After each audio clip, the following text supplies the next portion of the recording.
All right, it looks like we're live. So, Lenny, thanks for taking the time to come on and have a conversation with me. I really appreciate it. Would you mind telling us a little bit about yourself before we get started? Oh, sure. Well, I have been doing apologetics for somewhere about 20 years, started doing it online, what I call back in the gray page days of 1995. And just something that's grown out of a love and a passion I've had for a while.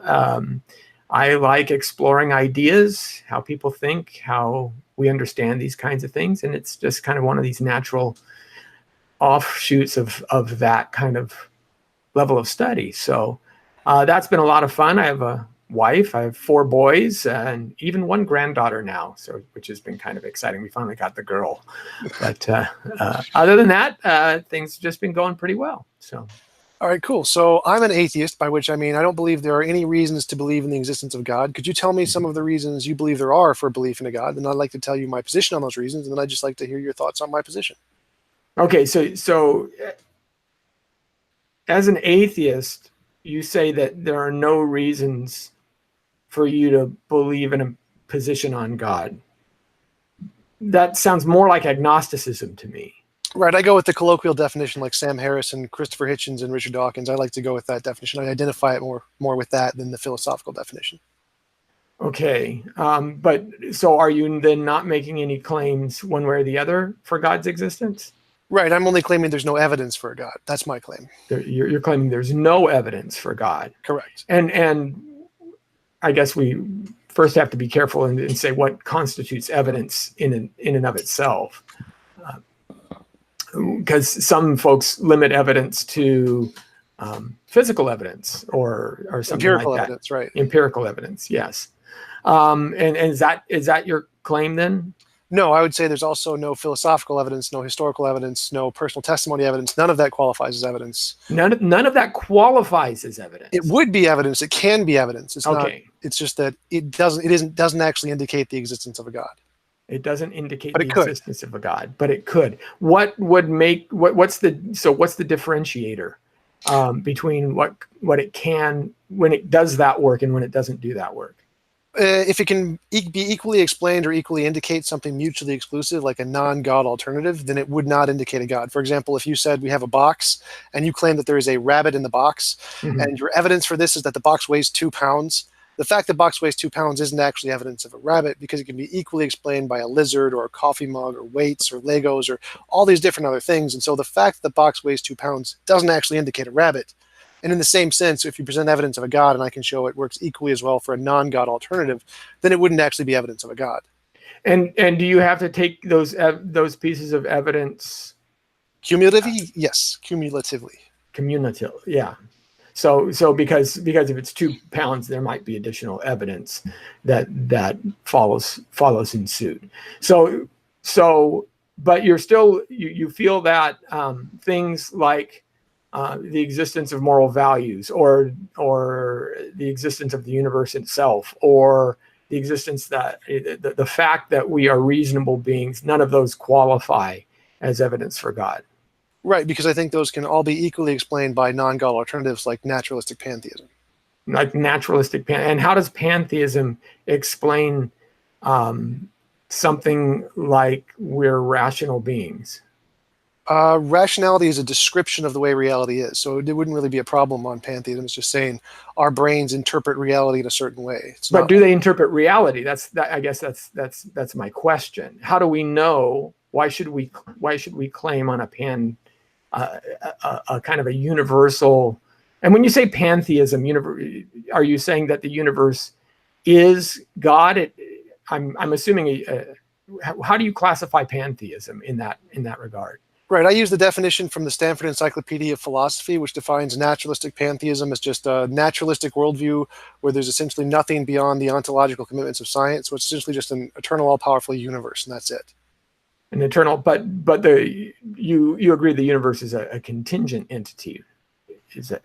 No, our universe is contingent, but the philosophical universe is not. Okay, I see what you're saying. Okay, I want to. Again, we want to clarify our terms. Absolutely, So you're saying the universe, all that is, or that is, and there's some kind of a starting point, and that. So our universe is contingent upon a universe that is, an entity, whatever that object it may be, that's eternal, and that eternal object has to somehow work or do something to produce our contingent universe. Is that correct? Yes. Okay, because if our universe comes into existence, there's some kind of cause for that. Right. So what is it about how do you get from a naturalistic pantheistic universe that's kind of non-thinking, right? It doesn't have will or consciousness, I'm assuming. Is that a fair assumption? Correct. Absolutely. Okay. So it doesn't have any kind of will or consciousness. Does it somehow produces our universe? How does that jump work? Well, there's many different ways we can explain that. One would be just quantum fluctuation, some kind of probabilistic wave pattern that we just don't understand yet. Or there could just be an undiscovered law or undiscovered properties, of which there could be infinitely many that could cause this. So there's not really a difficulty in explaining that. Well, quantum fluctuations have a little bit of a problem in the fact that you have to go back and say, because quantum fluctuations aren't nothing. They're something in and of themselves, and they follow laws. So there has to be a law-making machine, and there has to be something that produces those laws, or by which those laws are guided, or something like that. Right. So naturalistic pantheism would kind of be analogous to a god in this sense, where God isn't nothing. So the universe didn't come from nothing. It came from this kind of other thing that predated it and is eternal or necessary in some sense. Okay. And so what you're in that sense, what you then have to, but if that's true, if it's eternal, and I'm assuming, again, it's non-mental, then these laws that produce our universe have been also eternally active. Is that correct? No, the laws come into existence? Correct. They can be formed at the formation of the universe. So there can be laws that govern essentially the naturalistic pantheism. It has its nature, and its nature will result in our universe at some point. Okay. But the laws that result in our universe aren't set until that point in time, whenever it's created. Right. And I agree with you. I'm following so far.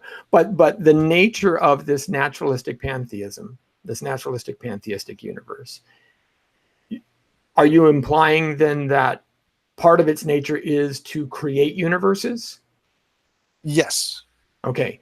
And if part of its nature is to create universes and it's eternal, then it would strike me that it is eternally creating universes. Maybe not. That may not be the case. It could just to create one universe at some specific set of time frame, so it doesn't need to be eternally created. Okay. So, but why would that work? How does that? That's where I'm having a difficulty. Well, that's when I use the analogy of the quantum fluctuations. Like quantum fluctuations, particles break down at some point, but there's no like a set point. It's just probabilistic. So there could be a probabilistic nature to naturalistic pantheism, which causes it to create a universe at some specific point rather than another. But these laws are eternal, right? The nature of the universe is eternal, so it has an infinite amount of time. Right. For those kinds of laws to come together. So why would then you only limit it to a single universe, or even not necessarily a single? Why would you limit it to even maybe 100 or 1,000 or 1,000,000 if there's an eternal number of chances that this universal nature can create universes? If there's an infinite number of opportunities, why is there a limited set of results? Well, there's an infinite number of opportunities for a particle to break down, but it only breaks down at a single point because of quantum fluctuations. Yeah, but at that point, the quantum fluctuations time's already in existence, right? There's a before and an after in a quantum state. So, right. But we're talking about is before time. We're talking about where did time itself come from? Well, no, that's before our time as represented in the equations of general and special relativity. That's not all time. That's a different thing. So there can be other kinds of time prior to the general and special relativity time. And this naturalistic pantheism thing would operate independently of our time in our universe. But that doesn't mean it's independent of all time. It could be a time thing. So if it's not independent of all time, then what do you mean by eternal? Well, eternal is kind of vague there, so it could be something that's just goes back as some secondary stage of time, or it could be something independent of time. For example, there are theories in physics like emergent space-time, which is argued for by Sean Carroll, or the amplituhedron by Nima Arkani-Hammad, who says that space and time are emergent from some more fundamental natural property which is independent of space-time. And so it could be that kind of a thing where there's this natural property independent of space-time, or it could be like it's just a past eternal kind of time, like the two-tier time of Itzel bars, or two-time physics, or the no end of time by Julian Barber, or there's a couple other ones, but there's different ways to explain that. So, and because I'm just using time in a simple, like I said, a concept of if there's a before and there's an after, right? There's a succession of moments that indicate some kind of time. And this natural pantheism, it strikes me that since there's a creation event, that there has to be a before and an after of that creation event. And so that's why I'm kind of, when that creation event happens, what happens to that? Does that change the nature or makeup of this naturalistic pantheistic universe? Not necessarily. I wouldn't say so. I would just say it creates the new universe. Okay. But so you see the new universe as a distinct entity from the larger naturalistic pantheism. Right. Kind of like the multiverse, where it's just an additional universe in the many multiverses. Yeah. Many universes. Yeah. Okay. So that means that, if I understand you correctly, that the naturalistic pantheism universe still sitting in whatever kind of time constraint or timeless existence point it has always been in. Presumably, yeah. It could be more like of a pantheism, where it destroys itself and then creates the universe, but presumably, yeah, we can just say so it destroys itself as it. Okay, yeah. And while that's possible, you feel that that's equally as plausible as a creation event that is based on a act of will. Correct. I would say it is equally or more plausible. I'd actually think more towards the more plausible. Now, why would you hold to that? What causes that? Because I don't see that. I see it the other way. And so that I'm kind of curious as to find out why you feel that a naturalistic execution is somehow more plausible than the act of a will. Well, for several reasons. One is because we don't really understand what the fundamental nature of reality is. And so if we claim it's a will or non-will, both of those are equally likely because we have no idea. I would lean towards the non-will because we have no examples of will actually existing without material stuff. It always exists in a mind or related to a mind in some sense. And the only things that we can see that cause anything are physical objects in some sense. And so it seems like will is a physical object as opposed to an abstract or non-physical object, because as far as we know, there are no other potential non-physical objects that can cause anything. So it seems more likely that wills are analogous to physical objects than they are analogous to non-physical objects. So it seems like they are a emergent property of physical properties that already exist. And so physical properties would be a better explanation. So you feel, but you don't think will is itself physical? I believe it is an emergent property of physical interactions. Okay, and when you say emergent, and I just want to be clear, you're not simply talking about chemistry and brain states. It's not. Is will an illusory concept that is simply us following the biology and the electromagnetic and electrochemical processes? That, in other words, do we think we're making a decision in us, or are we? And what's really happening is our biology is driving that, or is there something? Do you hold to a will that, while emergent, is something independent? It's an independent entity. Well, no, I would hold to the biological sense, the deterministic sense, where will is a physical kind of a thing, kind of like waves are emergent properties of water, but they're still physical things. They're still part of the water. Right. Okay. And because there are folks who hold to different views on that, and I wanted to understand that. So in that sense, then, and C.S. Lewis made this point. You're torn. You have a desire to do something, maybe eat the candy bar, and you have another desire not to eat the candy bar because you want to stay thin, right? So there's the desire to eat it. There's the desire to not eat it. But then there's this third thing. There's this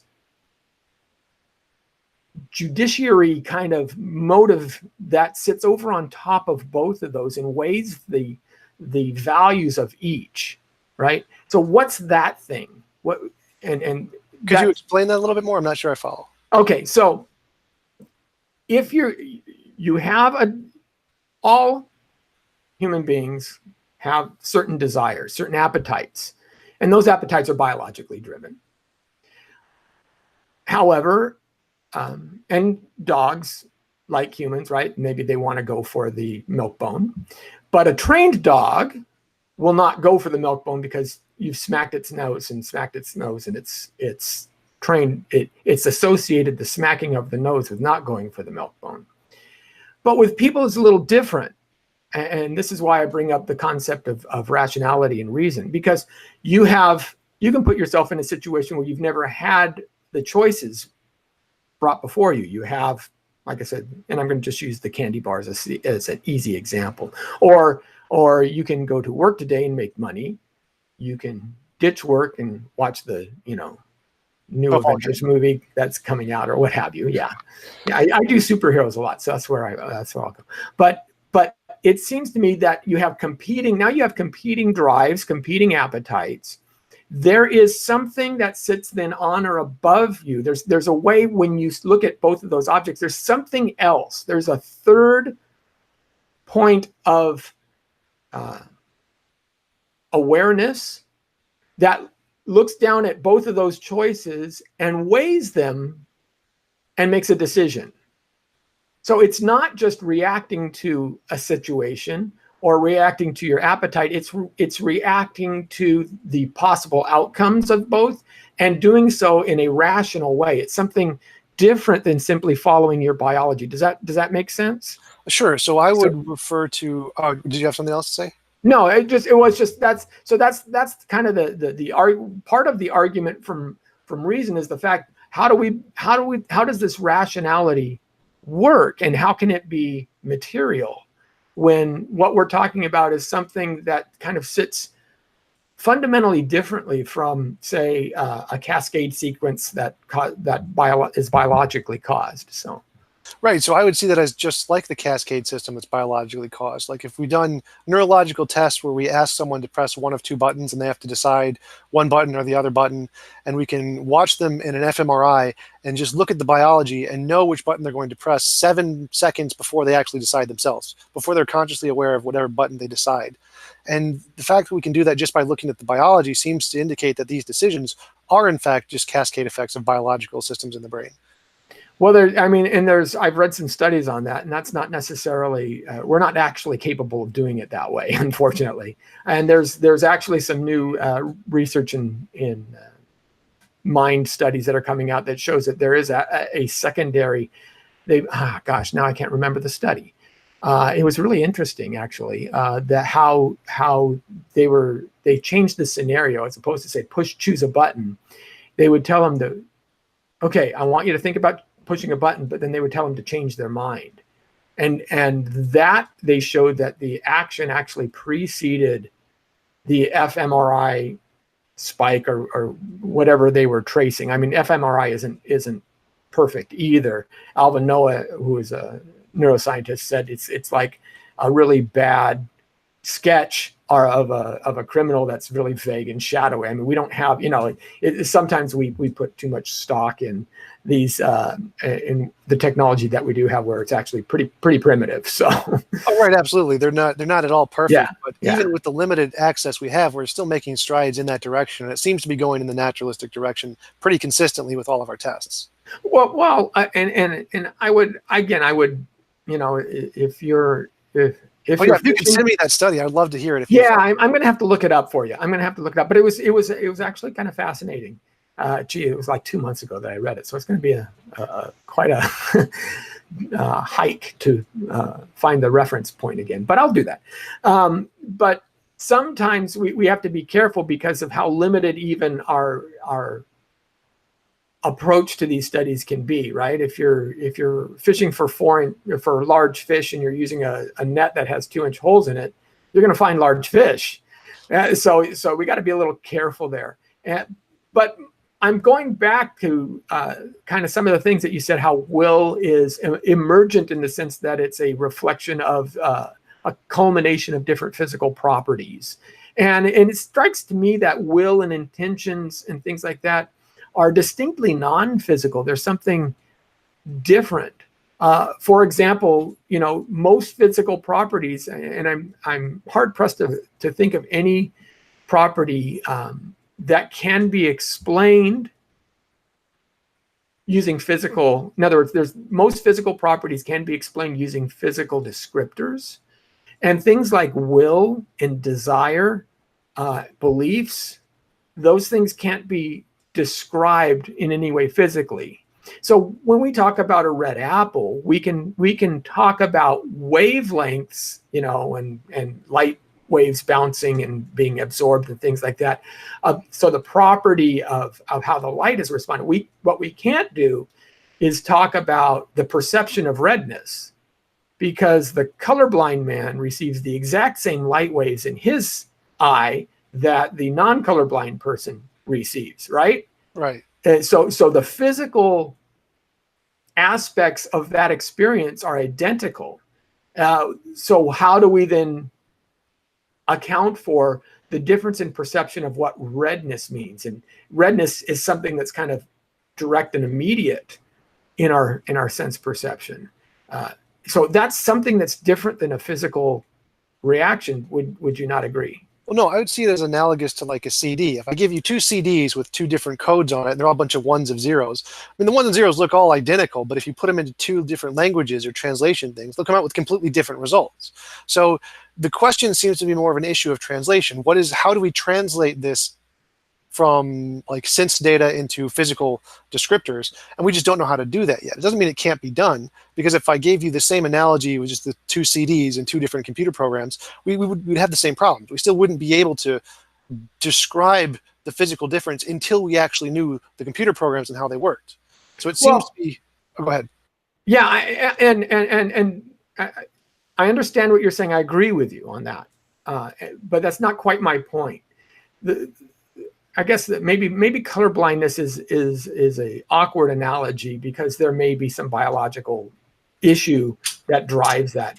But there's ideas of inverted qualia worlds, for example, where what I see is red, you see is green. Right.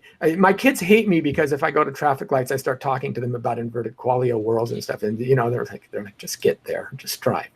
So, but there is a perception of what redness is. There's a qualia about it. There's a thing that's immediate and direct. And how do we know that what I feel is red? And there's no way to describe it other than I understand this is red. You may be feeling it as green, but you've called it red, you've labeled it red, and you said, of course that's red. So, it's hard for us when we are external to one another to be able to grasp exactly what we were feeling. There are certain perceptions, like my knowledge of my existence, that are direct and immediate, right? They're intuitive to me personally, and they don't necessarily require any kind of sensory input. There are abstract thoughts that I can think about the number 2 and the points that holds. Those kinds of things I'm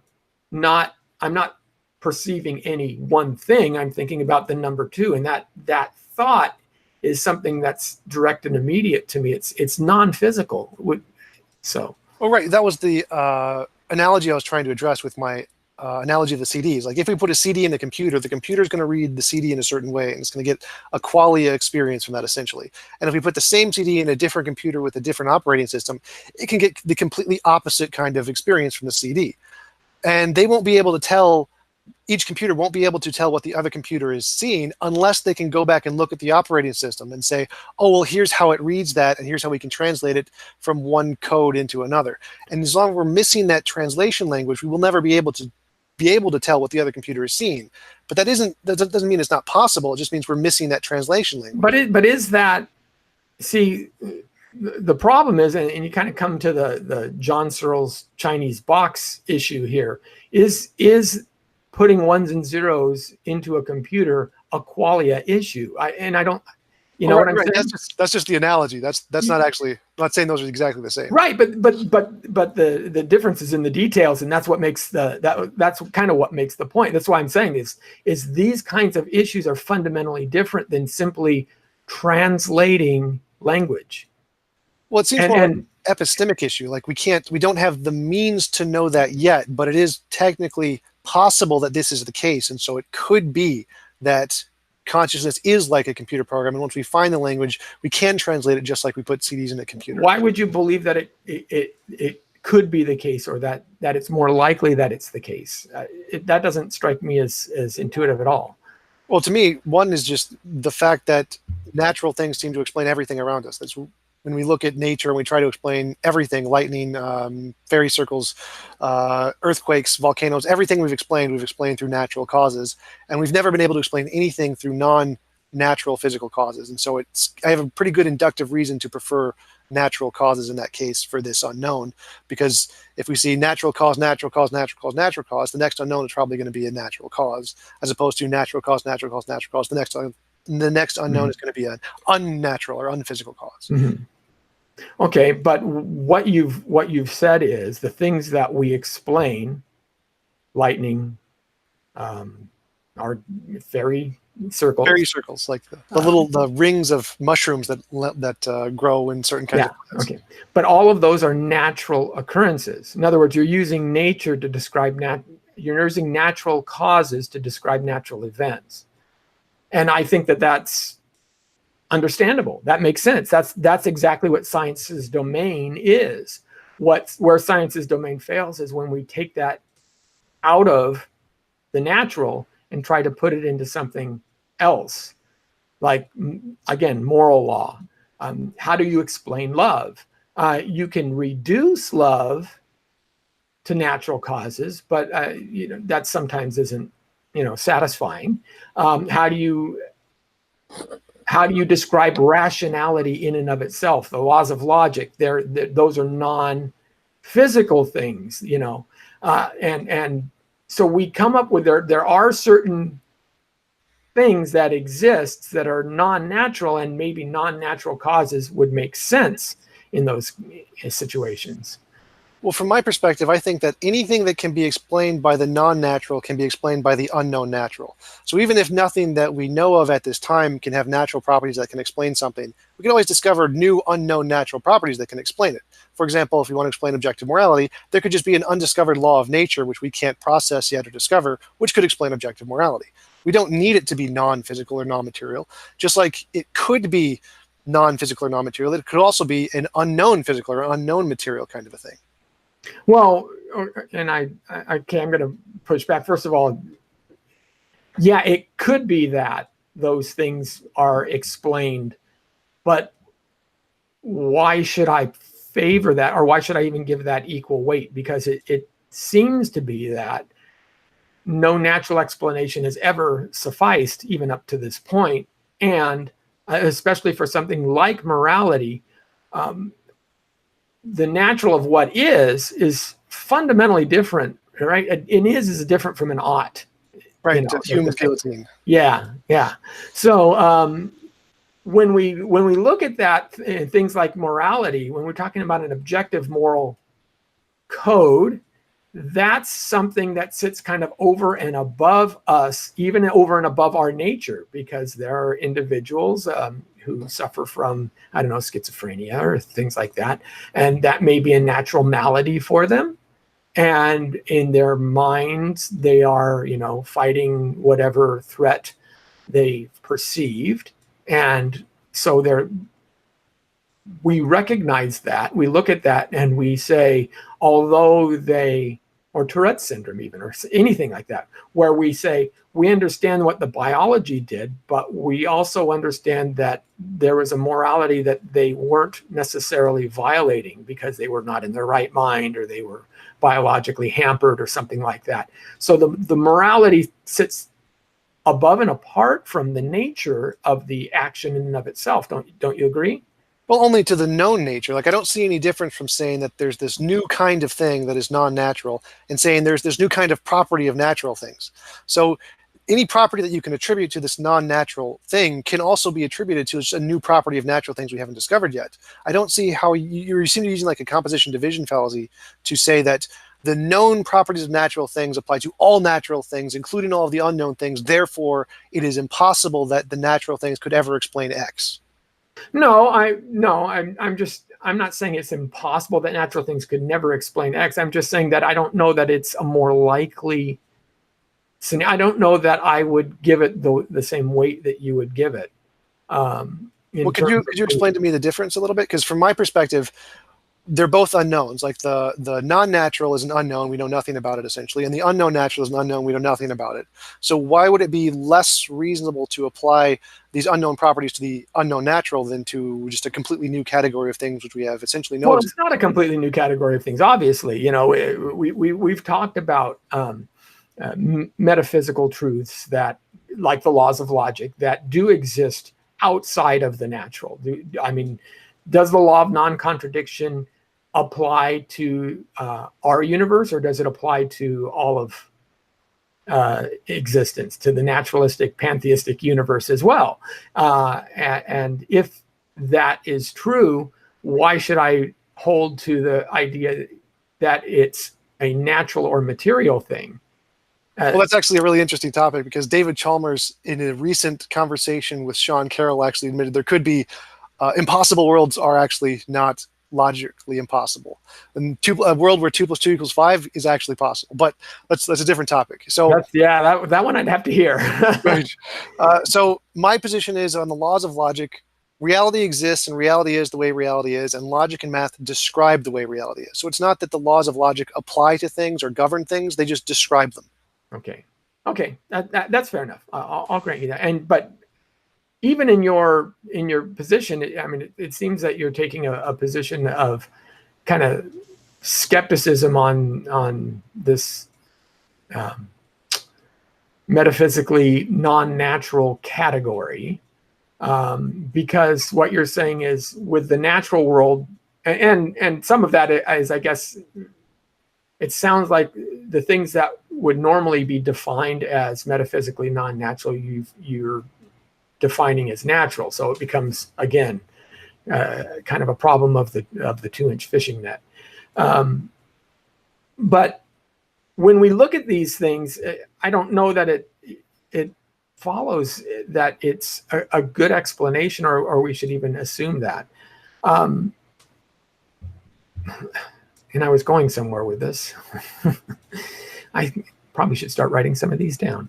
Let me just rehash my position and see if you can remember. So my position is that anything that the non-natural can explain, the unknown natural can also explain. So any properties that you can attribute to the non-natural can be also attributed or explained by the unknown natural. And I don't see any reason that we should lean towards the unknown natural when we have so many examples of the natural and things that used to be unknown natural that explained it. So it seems like everything we've discovered was always natural that was discovered to be an unknown natural thing. And why shouldn't we just keep this up? Because there doesn't seem to be any reason to jump to the non-natural. Well, and again, yeah, I think that I think that the number of things that are explained by the natural is actually a narrow subset of existence and of reality. It doesn't explain consciousness, for example. It just right, absolutely. So we know consciousness exists. We know that we can perceive. We know that we can perceive ourselves. We know that, right? Right. And that perception, that idea, isn't necessarily something that I would call natural in and of itself, because the rationality is something, again, unique and there's no spatial component to it. There's no time.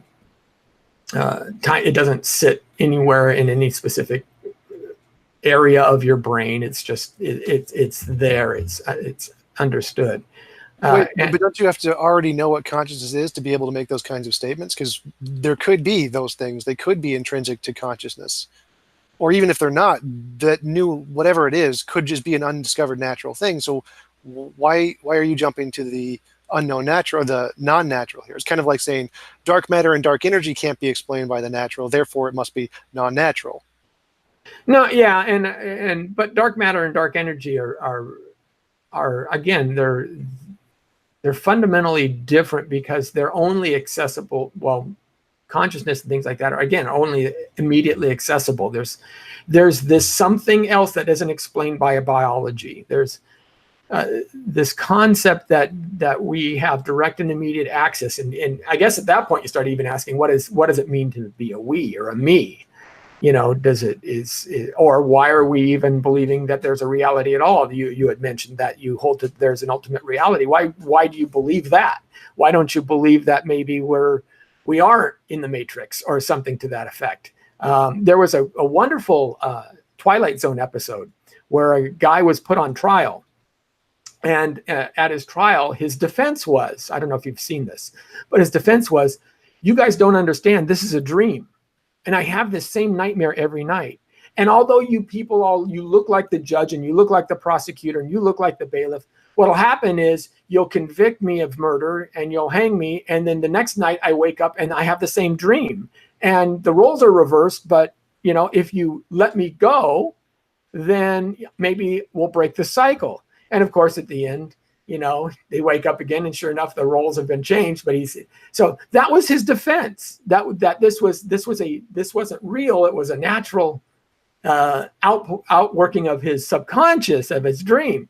And I would think that you would hold that that's not necessarily as plausible as saying that there's something different. But why then, if we're doubting that consciousness is a thing in and of itself, that reality imposes on something upon our consciousness that maybe can weigh biology, then why should we hold to that concept? All right, so we could be in the Matrix, but I hold to fallibilism, so I think it's more likely that we can have knowledge, that even if it's not infallible knowledge, and so we do have a reason to believe in reality as itself. I agree. So my position would be that how do you hold to that? Why do you justify that? The justification for fallibilism, the fact that we can have a belief and the belief can be justified, and if the belief happens to be true, then it qualifies as knowledge. Right. So that's that's a priori assumption, right? Is that right? Okay. But that's simply just what fallibilism is. Yeah, yeah. But what you're saying is other a priori assumptions, such as non-naturalism, don't qualify in the same way as fallibilism. Well, why is that an a priori assumption? Because that seems to be very a posteriori to me. Yeah, well, part of what I guess we're arguing is you're assuming through inference that naturalism has better explanatory value than non-naturalism. That strikes me as an a priori assumption. Well, why would that be a priori? Because that's all based off of a posteriori examples of it actually working. Naturalism explaining naturalistic things. But see, now the question is okay, maybe we back it up a little bit and say, why do we assume that there are no such thing as non-natural concepts, even though we know that there are abstract entities? I don't assume that at all. I would say that if like supernatural or something could be used to make testable predictions, I would immediately grant that supernatural exists. I have no problem with that at all. So if we actually use the supernatural to make testable predictions or show some way to differentiate it between it being imaginary, I would be happy to grant the supernatural exists. But testable predictions, do you have to use then supernatural tests or natural tests? Well, to me, it makes no difference. So if you could say, I predict that a gold brick is going to appear in front of me in 2 seconds because there is a supernatural being who I prayed to and it did, that would work. I'd be happy with that. Okay. And again, I don't know that that's quite what you're still using kind of a natural result, right? It's still a sensory experience. Right. So that's the criteria that I know that is reliable to me. If you could come up with a different criteria that works equally as well, and you could demonstrate it in some way, I'd be happy to grant that too. I just don't know what it would be. So direct, immediate knowledge of God, say, would that qualify? I'm not sure exactly what you mean by that. For me, like future testable predictions is the criteria that I know that works to distinguish between something being imaginary and something being real. I don't know of another criteria that can do it.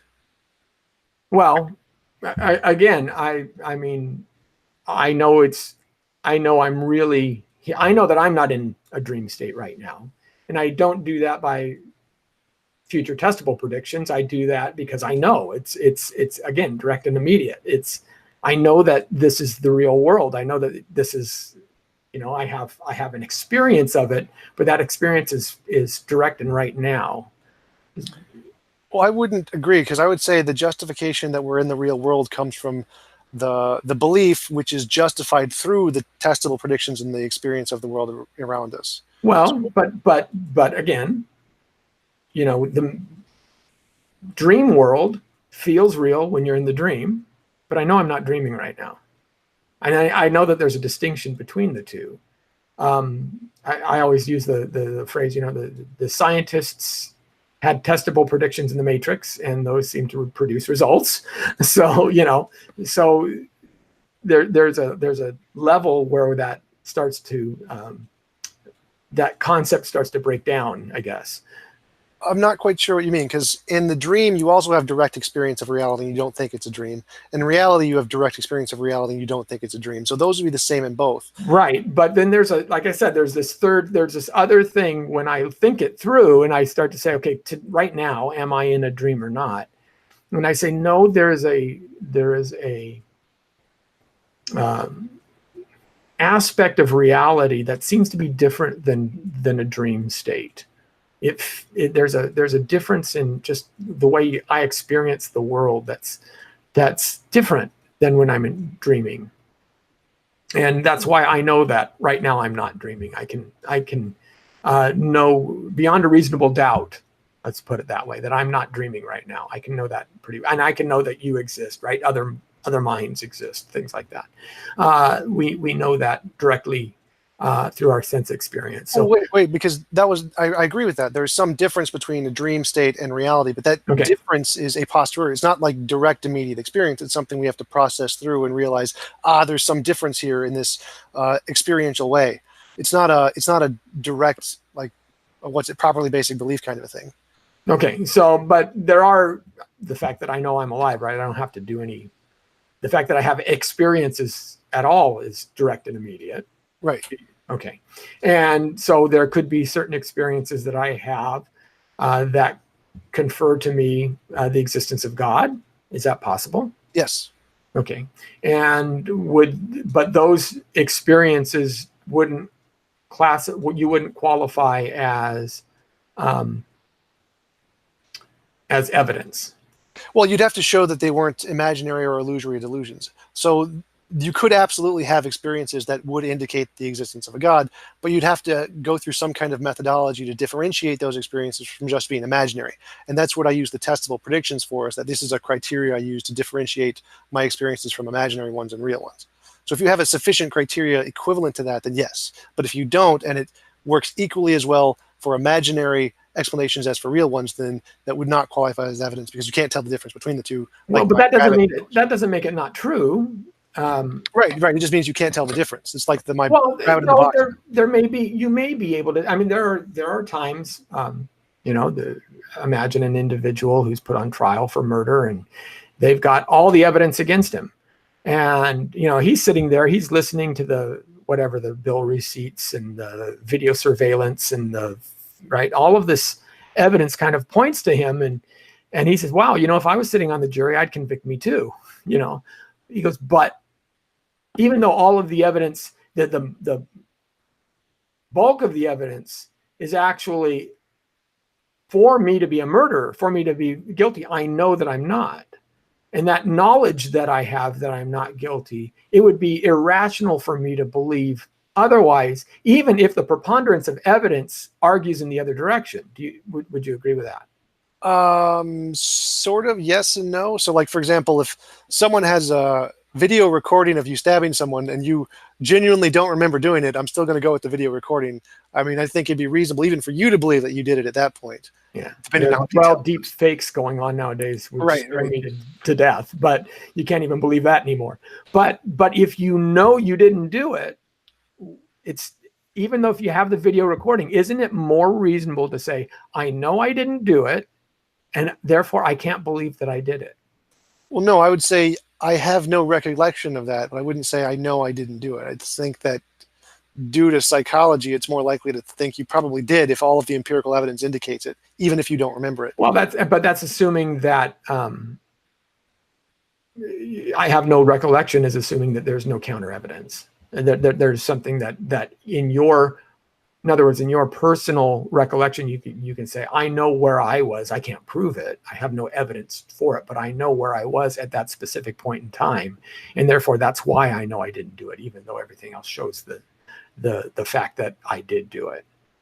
Right. So if they know the murder happened at 6 o'clock and 6 o'clock's on the timestamp of the video, but you know that you were home watching television at 6 o'clock, you know that and you remember what was on TV. That's not I don't have I just don't recollect the incident. It's, I know I didn't do it.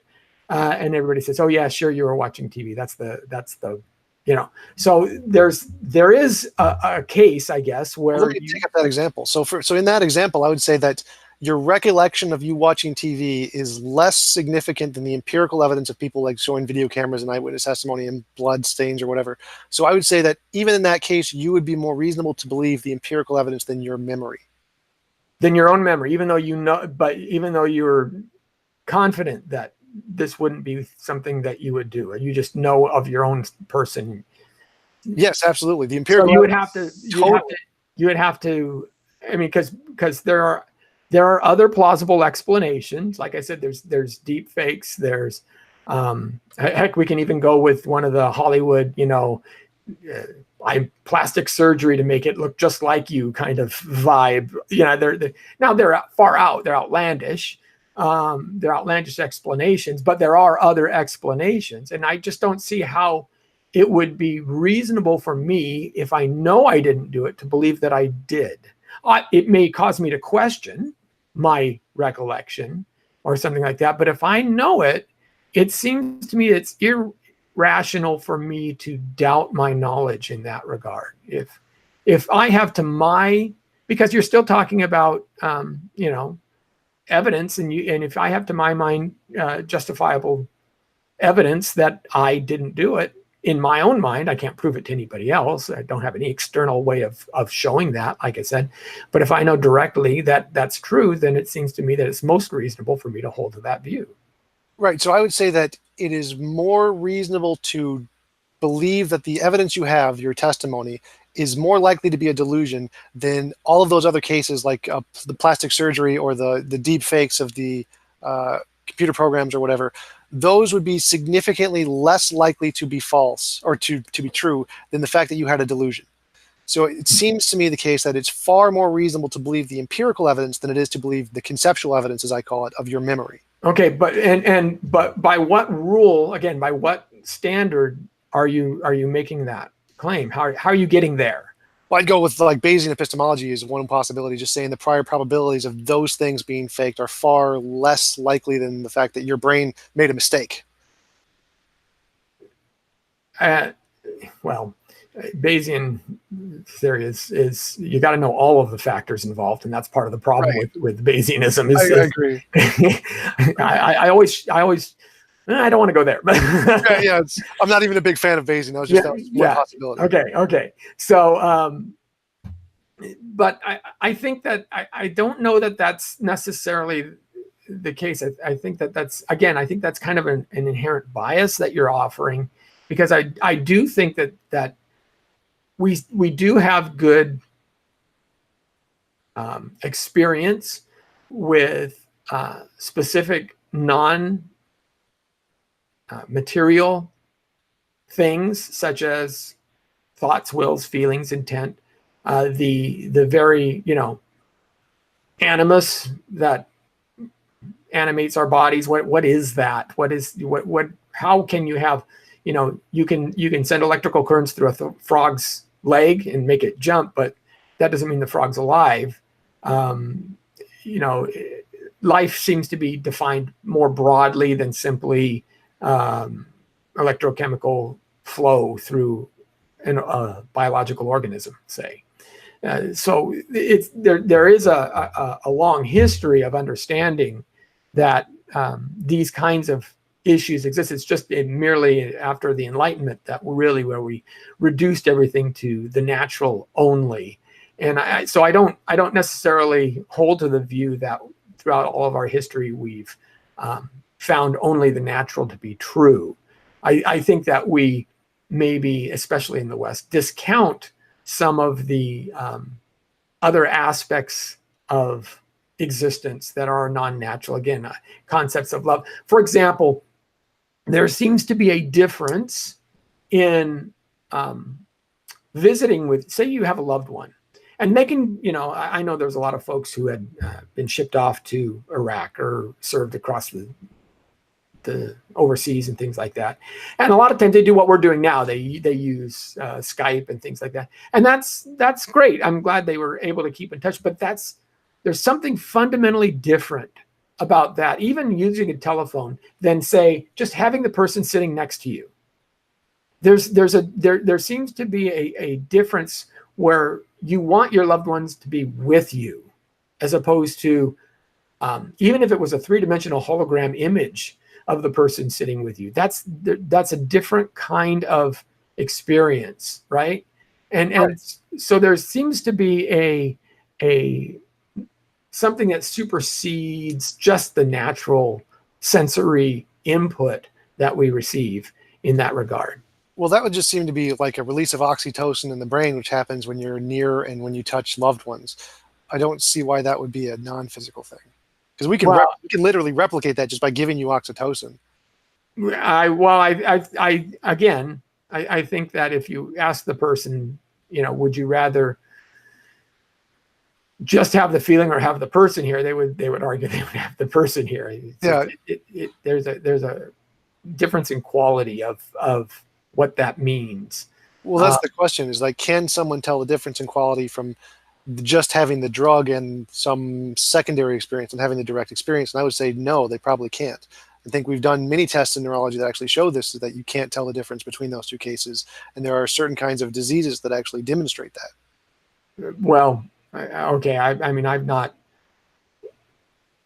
dug into that enough to talk about it well. I would say that there's actually this one really great example. I think it's called Capgras delusion, where you see the face of your mother, but you think it's not your mother. You're standing right next to her, and you see the face of your mother, but in your brain something's gone wrong, and you can't recognize her as your mother, so you don't get that feeling. You don't get that oxytocin release. And I'm pretty sure it's called Capgras delusion by V.S. Ramachandran. So we know that's. I'm pretty sure I have. But was that a controlled study, or was that just how did they achieve that? Oh, it's a well-known disease that happens all the time. Okay, it's a disease. Okay.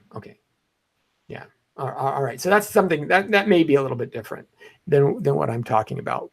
But again, I think that there's the idea that we can apprehend truth, the idea that we can understand the universe the way it is, the idea that consciousness and reason, emerges in some way, shape, or form.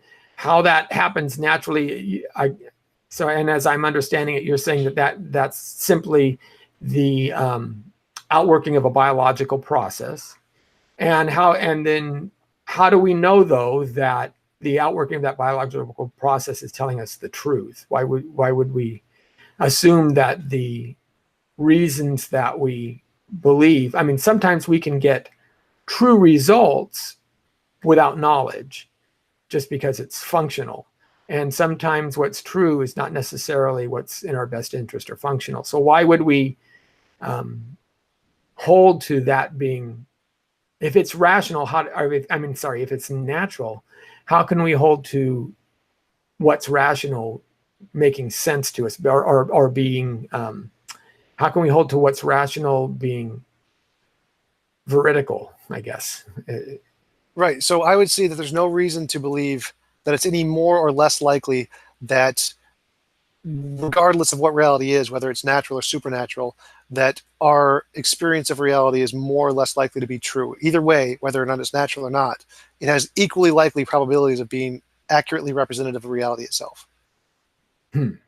And why is that? Why would the natural? Because if it's natural, and I'm assuming you're talking. I mean, you're bringing up essentially Plantinga's evolutionary argument against naturalism, right?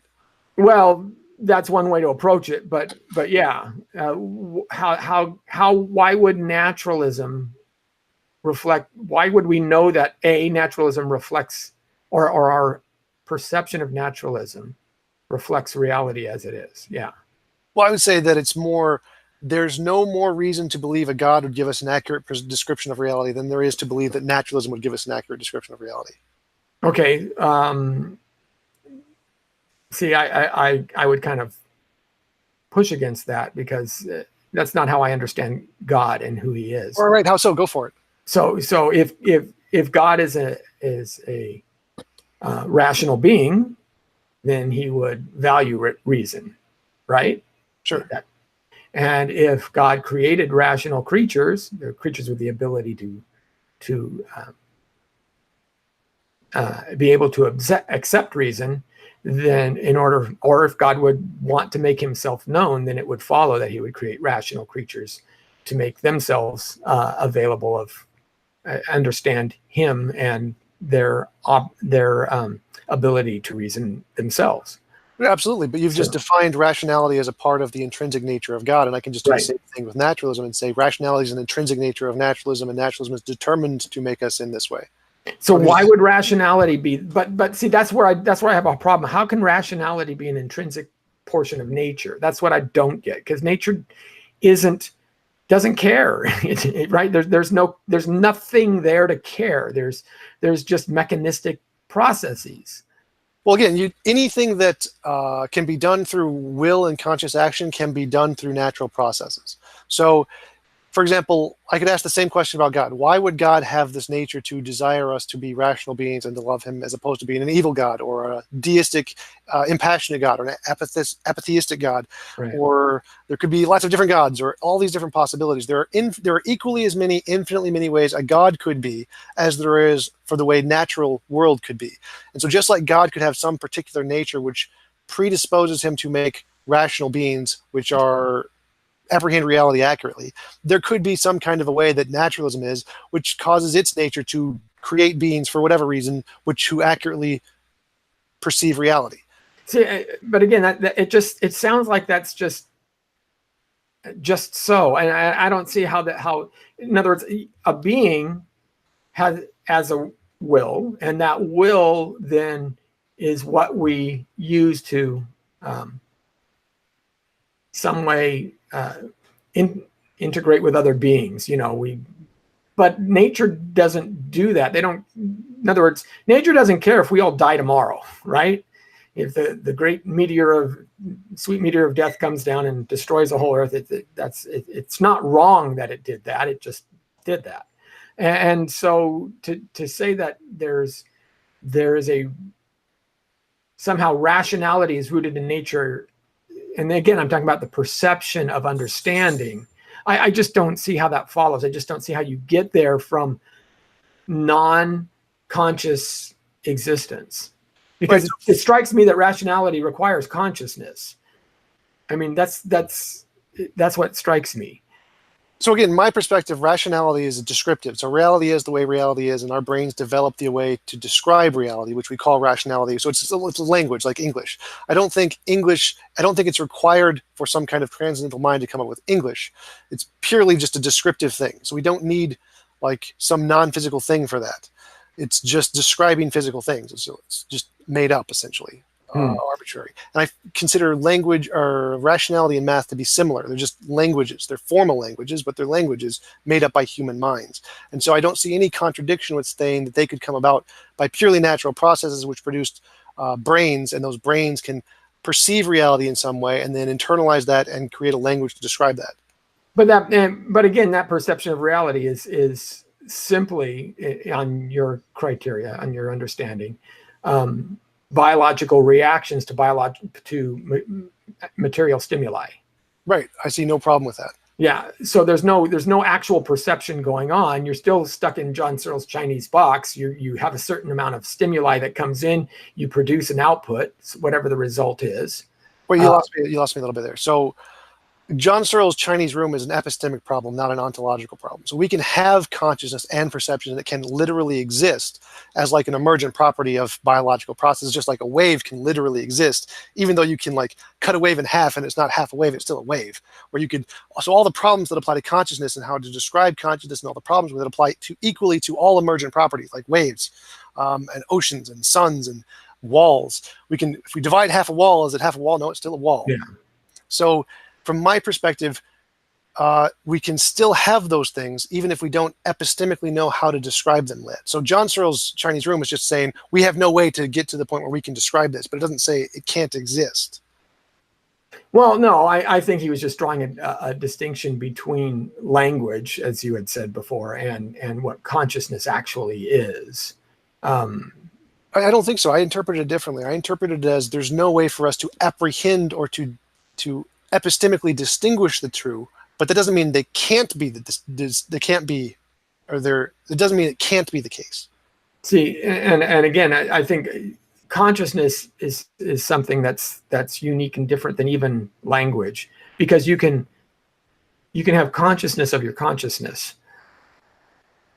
right? And that's pretty hard to do in any other situation where you have external stimuli creating a biological reaction in some way.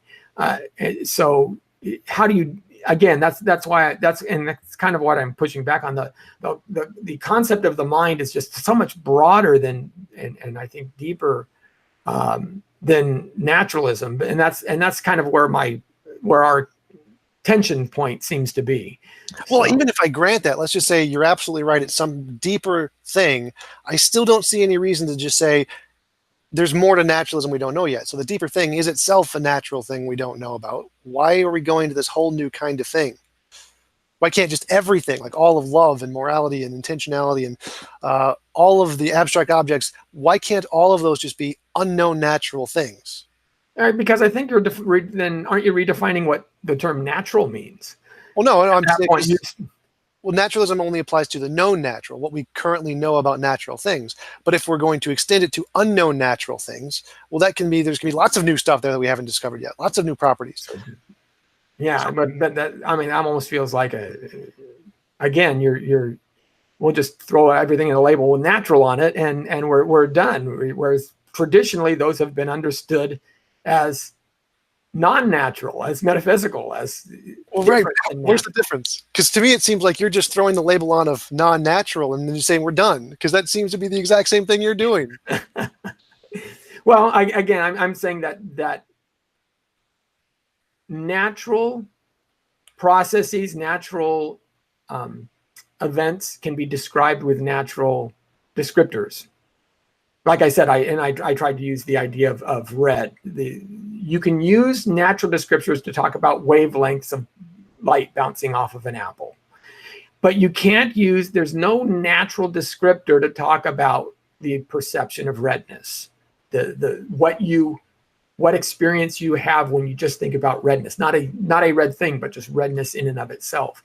That seems to me something fundamentally different that natural language simply cannot describe. Even if you say, well, your cerebral cortex is sending signals here and lighting up this portion of your brain, and these stimuli, even all of that descriptor doesn't get to what the perception of redness is. That seems to be something that's completely different than describing natural things.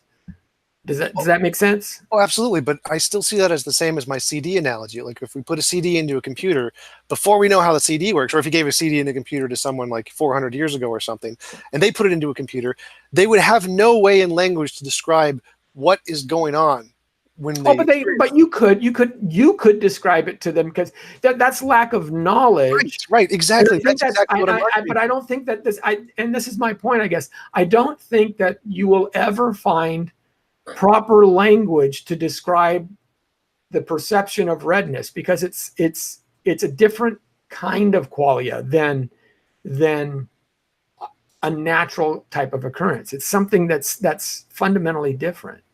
Right. People have said that all throughout time and all throughout history about things like lightning and fairy circles and earthquakes and volcanoes and stars and gods and all kinds of things. But every single time in history when people said that, we've discovered, nope, that was just a natural thing we just couldn't describe at the time.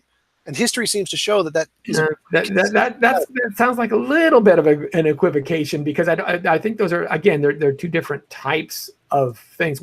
All of those other pieces that you had, we can't understand how they came about, but they are natural things and they can be explained by using natural language. This is something that's just, again, it's always only immediate and direct. See, that's a different, I think that's an important distinction, that these kinds of concepts are only accessibly directly and immediately. And that's why, that's what makes them different in kind, right? Well, that's only true for now. I mean, again, we have no idea what we're going to discover in the future. We could have collective consciousness in the future. We could be able to upload our brains to computers in the future. We could, but that doesn't necessarily make it the best explanation. Well, correct. But my point is that we have no idea what consciousness is, and claiming that it's some completely different kind of thing seems to be no different from claiming that dark matter is a completely different kind of thing, or that claiming 2,000 years ago lightning is a completely different kind of thing. It's something we don't know about, but until you have some demonstrable way to show that this new kind of thing is an actual thing, then it seems reasonable to presume it's natural, or a new kind of natural thing, since that there's a lot of evidence there of that being the case. Yeah, I get, well, we're kind of back to where we started on some of this stuff. So yeah, I just can't, I don't necessarily see that clearly. I don't think that opting for the natural in this case makes the most sense. It doesn't seem clear to me, but we'll have to, we've been going for about an hour. It's probably a good time to start wrapping up. Okay. Well, it's a lot of fun. Exploring these things. It's always interesting, and I appreciate how well read you are and how interested you are in learning this kind of stuff. So that's been a lot of fun too. So. Yeah, thanks again for coming on. I really appreciate it. I really enjoyed our conversation. And let me know if you find that paper about the neurology stuff. Okay, I shall. Yeah, I'm definitely going to. I have some mind studies guys that I can pull from and probably find it for you. So yeah, I'll send that off to you. Awesome. Well, I'm going to go get something to eat. So that sounds like a great plan. All right. Thanks, Tom. Talk to you soon. See you later.